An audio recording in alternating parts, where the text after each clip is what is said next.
भावांनो बहिणींनो, तुम्हाला माझा मानाचा जय भीम. कशी आहे तुम्ही? मजेत आहे ना? मी पण एकदम मजेत आहे. आज आईचा योगा घेतला.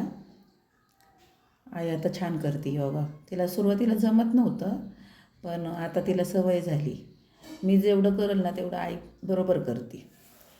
आणि मग मामाच्या घरी बघा मच्छी फ्राय ऑर्डरचे जेवण होतं. खूप छान जेवण होतं. मटण मच्छी फ्राय. या आमच्या घरी जेवण. दालच्या भात. म्हणजे दालच्या भात माझ्या भाचीच्या आवडीचं आहे आज जेवण. किती छान राईस झाला आहे. आम्ही आणि हे बघा आईला जेवण वाढलं. माझ्या बहिणीचा फोन आला तर माझी बहीण म्हणली तिला चटणी वगैरे सगळं वाढला बाई. ताई सगळं वाढलं आईला जेवण. दालच्या भात, मुगाची सुकी भाजी, भजे, अजून तुम्हाला सांगते शेंगदाण्याची चटणी. आणि हा बघा ना आमच्या इथं पद्धत आहे, दालच्या केला की बुरुंज येणारच. म्हणून बुरुंज पण आणला होता. चपाती तर होतीच.